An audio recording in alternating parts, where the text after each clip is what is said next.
Hello students, welcome to Siddharth International Online Classes.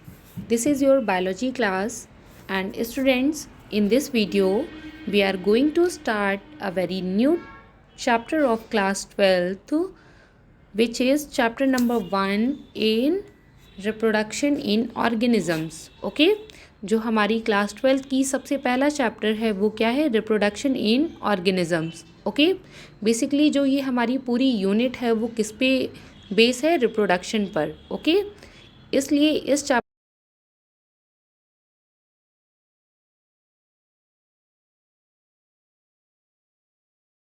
हैं उनके बारे में जानेंगे कि किस तरह से वो रिप्रोडक्शन करती हैं. ओके, एंड चैप्टर 2 इस यूनिट का होगा हमारा sexual reproduction in flowering plant.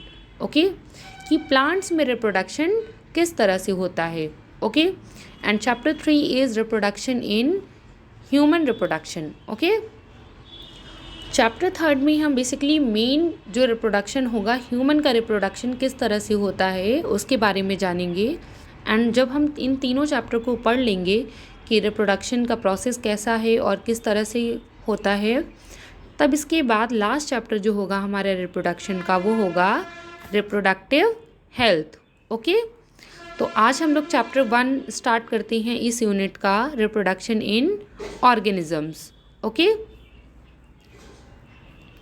इस चैप्टर में बेसिकली हम लोग किसके बारे में जानेंगे? एसेक्सुअल रिप्रोडक्शन के बारे में और सेक्सुअल रिप्रोडक्शन के बारे में. ओके, सबसे पहले इसमें एक आपको वर्ड दिख रहा होगा, लाइफ स्पैन. लाइफ स्पैन क्या होता है बेटा?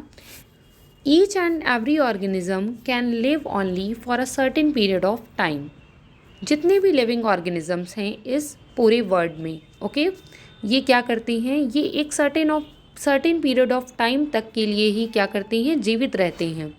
The period from birth to natural death of an organism, एक ऐसा टाइम पीरियड जो बर्थ से लेकर नेचुरल डेथ तक का टाइम पीरियड होता है. ओके, किसी भी ऑर्गेनिज्म के लिए, चाहे वो प्लांट्स हों, एनिमल्स हों, ह्यूमन बींग्स हो या कोई भी ऑर्गेनिज्म हो.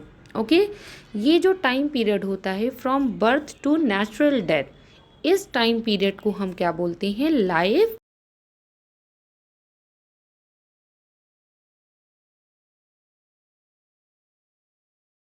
ऑर्गेनिज्म कितने साल तक जीवित रह सकता है? कोई भी एक्सीडेंटल या फिर कोई बीमारी से अगर अपनी डेथ होगी तो वो नेचुरल डेथ नहीं कहलाई जाएगी. Okay, several other organisms are drawn for which you should find out their life span and write in the species provided. Okay, आप इसके नेक्स्ट पेज में देखेंगे तो आपके सामने एक फिगर होगा जिसमें बहुत सारी ऑर्गेनिजम्स के लाइफ स्पैन के बारे में बताया गया है कि किसका लाइफ स्पैन कितने ईयर्स तक का या कितने वीक्स तक का होता है. Okay, examine the lifespan of organism represented in the figure 1.1. Isn't it both interesting and intriguing to note that it may be as short as a few days or as a long as a few thousand years. Okay, जैसे कि आपको पता है कि कुछ organisms ऐसे होते हैं जिनका टाइम पीरियड क्या होता है, लाइफ स्पैन का, वो बहुत ही कम होता है, फ्यू डेज़ का होता है. ओके, लेकिन कुछ ऐसे ऑर्गेनिजम्स हैं जो बहुत से हंड्रेड्स ऑफ ईयर्स तक क्या करते हैं? जीवित रहते हैं. ओके, तो बेसिकली हम लोग इसके बारे में जानेंगे जो इसके आगे के पेज में आपको पिक्चर दिखेगी. अच्छा, अब एक टर्म आता है रिप्रोडक्शन, कि मेनली रिप्रोडक्शन किस लिए, कोई भी ऑर्गेनिज्म रिप्रोडक्शन क्यों करते हैं. ओके, तो हम लोग रिप्रोडक्शन की पहले यहाँ पर डेफिनेशन देखते हैं. रिप्रोडक्शन क्या होता है? Reproduction is the biological process in which individual give rise to an offspring similar to itself. Reproduction क्या है?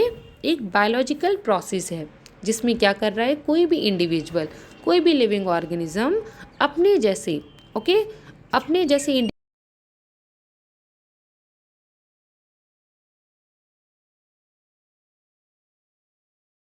and reproduction is the process in living organism that ensures continuity of life. और reproduction करना क्यों ज़रूरी होता है?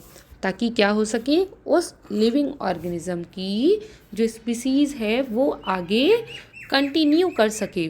Okay, इसके बाद है रिप्रोडक्शन के टाइप्स बताए गए हैं यहाँ पर कि रिप्रोडक्शन कौन कौन से टाइप्स के होते हैं। तो यहाँ पर आप देखेंगे रिप्रोडक्शन के यहाँ पर दो तरीके बताए गए हैं। एक होता है हमारा asexual reproduction and second is sexual reproduction. Asexual reproduction क्या होता है बेटा? एसेक्सुअल रिप्रोडक्शन में जब क्या होगा, ओनली सिंगल पेरेंट इन्वॉल्व होगा। Okay, only one parent is involve in asexual, that is asexual reproduction. And sexual reproduction में both parent means male and female are involve in sexual reproduction.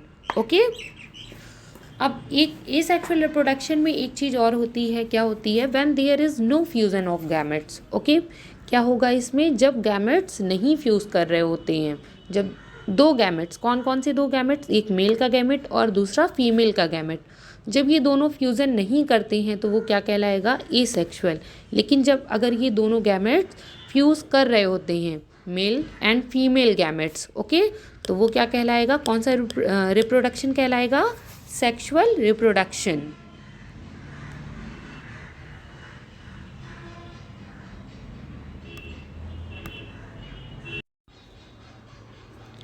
Next page में देखेंगे आप लोग तो आपके सामने कुछ लाइफ स्पैन के बारे में बताया गया होगा आपकी एनसीईआरटी की बुक में।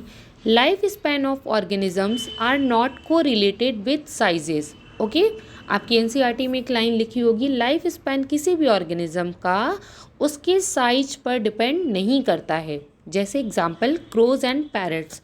क्रोज एंड पैरट्स मीन्स ये दोनों, जो क्रो और पैरट होता है, ये देखने में तो एक दूसरे के बिल्कुल सिमिलर होते हैं, लेकिन जो इनका लाइफ स्पैन है वो क्या है?